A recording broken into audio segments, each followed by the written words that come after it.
કેશોદ શહેરમાં ઉનાળાની શરૂઆતે જળ સંકટ ઘેરું બન્યું છે, જ્યાં 6 દિવસે પાણી મળતા સ્થાનિકો ત્રાહિમામ પોકારી ઉઠ્યા છે। ખાસ કરીને મહિલાઓને ઘરકામમાં ભારે હાલાકી ભોગવવી પડી રહી છે, જેને પગલે રોષે ભરાયેલા રહીશોએ હવે ચૂંટણી બહિષ્કારનું હથિયાર ઉગામ્યું છે। આ મામલે નગરપાલિકા ચીફ ઓફિસરે મુખ્ય લાઇનમાં લીકેજ હોવાનું જણાવે ટૂંક સમયમાં વધારાનો પુરવઠો આપવાની ખાતરી આપી છે। તંત્ર દ્વારા ઓજત પ્રોજેક્ટ થકી કાયમી ઉકેલના વાયદા કરવામાં આવ્યા છે, પરંતુ હાલની સ્થિતિએ લોકોમાં ભારે અસંતોષ જોવા મળી રહ્યો છે। જો આગામી દિવસોમાં સ્થિતિ નહીં સુધરે તો સ્થાનિક રાજકારણમાં ગરમાવો આવવો નિશ્ચિત છે। પાણીની પરિસ્થિતિ એ છે કે પહેલે એક દિવસે પાણી આવતું ત્યારે કોઈ જાતની ઉપાધિ ન રહેતી, અને અત્યારે 5-6 દિવસે પાણી આવવું હોય તો આવે, એમાં અડધીથી પોણી કલાક જ પાણી આવે, અને પાણી આવે એ પણ વાસ મારે એટલે 15 મિનિટ સુધી તો પાણી એમને વેસ્ટેજ જ વયું જાય, એટલે વાહે વહીથી 30 મિનિટમાં ઘરમાં કોઈનું પાણી ભરાતું નથી।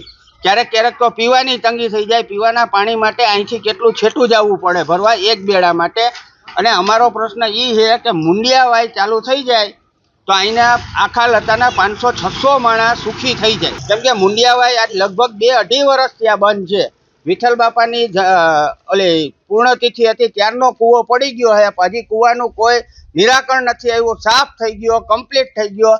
બસ અમારી એક જ માંગ છે કે એ કૂવો હરખો થઈ જાય એટલે આખો લતો સુખી થઈ જાય। અમને એ કદાચ 5 દિવસ ને 10 દિવસ પાણી દે ને તોય અમને પોહાય। હવે ચૂંટણી આવશે તો હરેક આવશે ઘરે, કહે તમારે બોલો શું કામ છે, શું કામ નથી, પછી 5 વર્ષ સુધી કોઈ દર્શન જ નથી દેતો, દર્શને દુર્લભ થઈ જાય છે, કેમ કે એ પછી જોતું હોય ત્યાં સુધી આવે છે, પછી કોઈ જવાબ દેતું નથી। હું હાલ છે વાહલાવના એ કઈ ખબર જ નથી પડતી। ઉર્મિલા ખાનવાણી સુનેલ। બસ પાણીનો પ્રશ્ન છે, આ ઓલું થઈ જાય એટલે અમને ક્યાં વાંધો જ છે।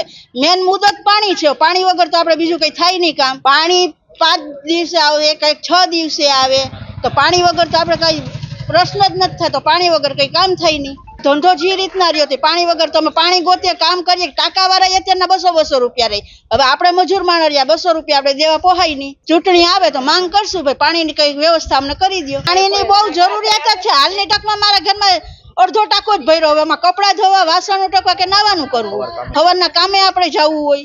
કેશોદ નગરપાલિકાની જે પાણી વિતરણની જે લાઇન છે તેની અજાપ નજીક ભંગાણ સર્જાયું હતું, જેને રિપેરિંગ કરવા માટે 2 દિવસ જેટલો સમય લાગેલો હતો, જેના કારણે સિટી એરિયાની જે ડિસ્ટ્રીબ્યુશન વ્યવસ્થા છે તેમાં 2 દિવસ જેટલું મોડું થયેલું હતું, જેના કારણે સિટી એરિયાના જે વિસ્તારો છે તેમાં અમુક વિસ્તારોમાં 1 દિવસ અને અમુક વિસ્તારોમાં 2 દિવસ જેટલો પાણીના સપ્લાયમાં વિક્ષેપ પડેલો હતો। સિટી એરિયાની પાણીની ડિમાન્ડ ઉનાળાના સિઝનમાં વધતી હોય છે, જેને અનુસંધાને કેશોદ નગરપાલિકા દ્વારા GWSSB પાસે વધારાના 2 MLDની માંગણી કરવામાં આવેલી હતી, અને જે વધારાનું 2 MLD છેલ્લા 3 દિવસથી નગરપાલિકા દ્વારા લેવામાં આવી રહ્યું છે।